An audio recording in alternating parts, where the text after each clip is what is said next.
Hi everyone, পুনৰবাৰ আপোনালোকৰ ওচৰলৈ আহিছো। ডক্টৰ শৈলেন দাসৰ ব্যক্তিত্ব বিকাশ আৰু মনৰ শক্তি নামৰ কিতাপখনৰ এটা চেপ্টাৰ সুখী হৈ কেনেকৈ থাকিম তাৰ এটা খণ্ড আপোনালোকক শুনালো। এইবাৰ শুনাবলৈ লৈছো দ্বিতীয় খণ্ড। সুখী জীৱন কেনেকৈ পাম? যিকোনো পৰিৱেশ আৰু পৰিস্থিতিত আমি নিজকে সুখী কেনেকৈ ৰাখিম? আশা কৰো এই ভিডিঅটো আপোনালোকে শুনি নিশ্চয় ভাল পাব। ইয়াতে কেইটামান পইণ্ট দিছে।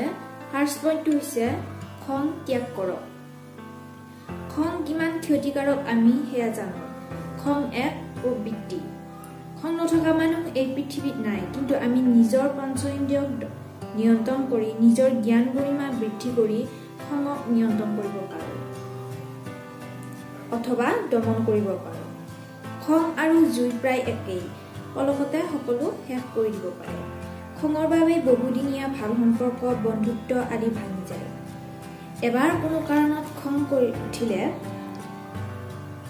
সেই খং দমন কৰিবলৈ হলে বহু সময় লাগে। গতিকে গম পোৱা গ'ল, সময় নষ্ট কৰাৰ উত্তম উপায় হৈছে খং। খঙা মানুহবোৰে পৃথিৱীখনৰ সৌন্দৰ্য উপভোগ কৰাৰ পৰা বিৰত থাকিব লগা হয়। গতিকে খং পৰিত্যাগ কৰক।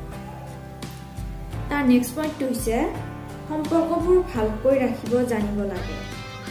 মানুহৰ জীৱনত প্ৰতিটো সম্পৰ্কৰে মানদণ্ড সুকীয়া।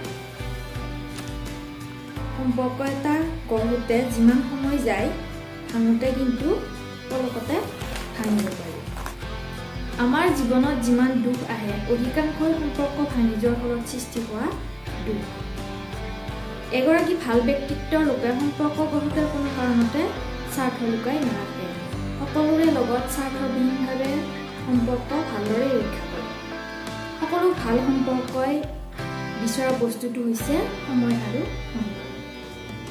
সময় আৰু সন্মান দিব জানিলে সকলো সম্পৰ্কৰ আয়ুস যথেষ্ট বৃদ্ধি পায় আৰু ভাল সম্পৰ্কই আমাৰ নেতিবাচক চিন্তাবোৰক দূৰ কৰাত সহায় কৰে।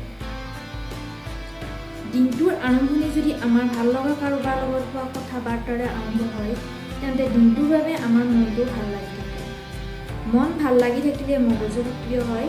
যেতিয়া কোনোবা ব্যক্তিৰ মনটো আনন্দত থাকে, ভাল অনুভূতিৰে ভৰি থাকে, তেতিয়া তেওঁ ভাল কাম কৰিবৰ বাবে আত্মপ্ৰেৰণা লাভ কৰে। মানুহগৰাকীৰ সৃজনীশীল শক্তিয়ে তীব্ৰ বেগেৰে কাম কৰে। সম্পৰ্কবোৰ ভালদৰে ৰাখিবৰ বাবে সময় দিয়ক। প্ৰিয় বন্ধু বান্ধৱীক দৈনিক অথবা সপ্তাহত 2-3বাৰকৈ ফোন কৰি খবৰ ৰাখক, কথা পাতক। পৰিয়ালৰ সদস্যৰ লগত দিনটোৰ ব্যস্ততাৰ মাজতো সময় দিয়ক। ৰাতিৰ ভাতসাজ একেলগে খোৱাৰ বাবে চেষ্টা কৰক। সম্পৰ্কবোৰ ভালদৰে ৰখাৰ বাবদ লাভ কৰা সুখানুভূতিয়ে জীৱন ধন্য কৰে।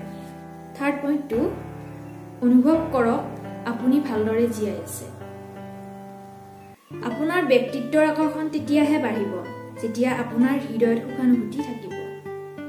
আপুনি যি ঠাইত যেনেকৈ আছে জীয়াই আছে ঠিকেই আছে বুলি ভাবি লওক।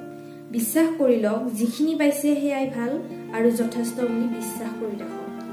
কাৰণ আপুনি যিখিনি পাইছে সিমানখিনি হয়তো আন বহুতেই হোৱা নাই। আপোনাৰ ঘৰত আধুনিক আচবাবৰ দৰকাৰ আছে, কিন্তু কিছুমানৰ যে ঘৰেই নাই, ভাবিছেনে? বহুতে ভাবে এটা চাকৰি, গাড়ী, ধুনীয়াকৈ ডাঙৰ ঘৰে আমাৰ সুখ। এইটো এটা ভ্ৰান্ত ধাৰণা।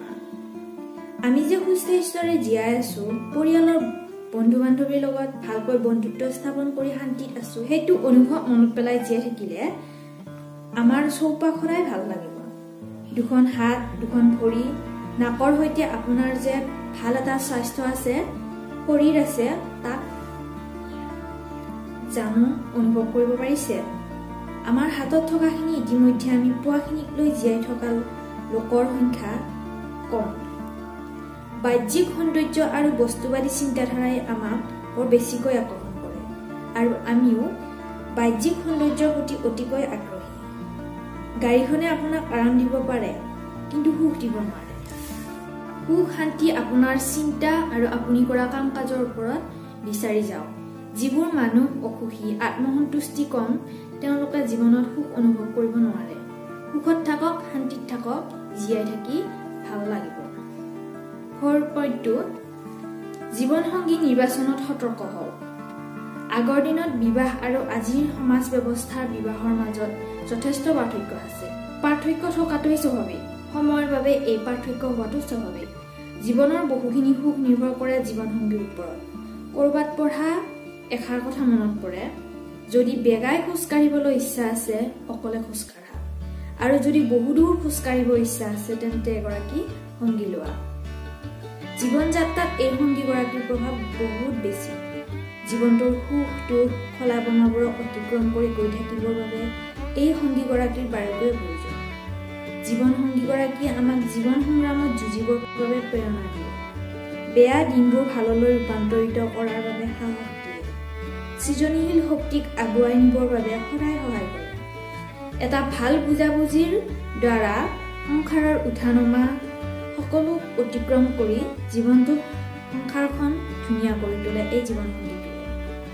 কিন্তু এই জীৱনসংগী নিৰ্বাচন কৰোঁতে যদি ভুল হয় তেতিয়া তাৰ পৰিণাম জীৱনৰ ওপৰত বৰ বেয়াকৈ পৰা পৰিলক্ষিত হয়।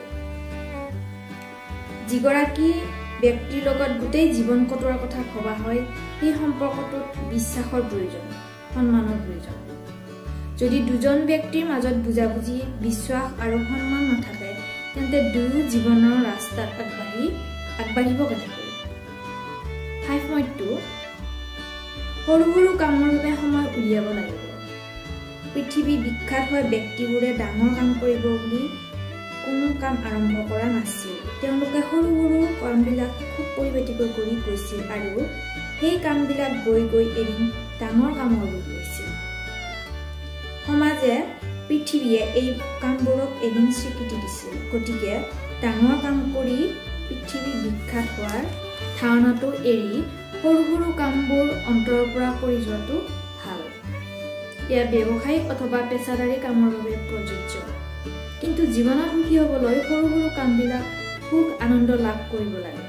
সময় পালে আত্মীয় কুটুম্বৰ খা খবৰ লওক, ফোন কৰক, মা দেউতাৰ লগত ওচৰত ক'ৰবাত ফুৰিবলৈ যাওক, ওচৰত হোৱা মেলা সভা থিয়েটাৰ আদি চাওক, সাপ্তাহিক বজাৰত গৈ খাদ্য সামগ্ৰী বিচাৰ খোচাৰ কৰক, নিজৰ পচন্দৰ খাদ্য কেতিয়াবা নিজে ৰান্ধক, কেতিয়াবা প্ৰিয় বন্ধু বান্ধৱীক খাবলৈ মাতক।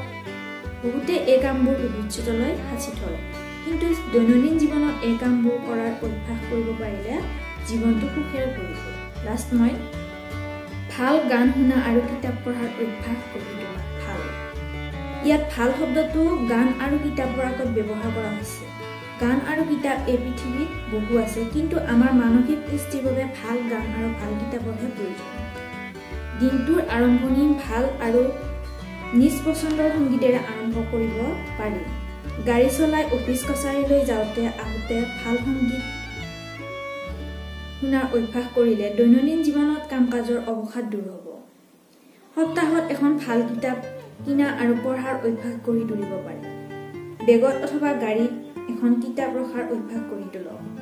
এইবোৰ কোনো নতুন নিয়ম বা কলা নহয়, কিন্তু সুখী হ'বলৈ বিচৰা গঢ়ি তোলক।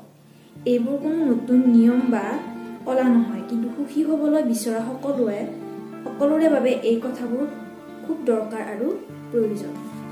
আজিলৈ ইমানখিনিয়ে। শুনি ভাল পালে ভিডিঅ'টো নিশ্চয় শ্বেয়াৰ কৰিব।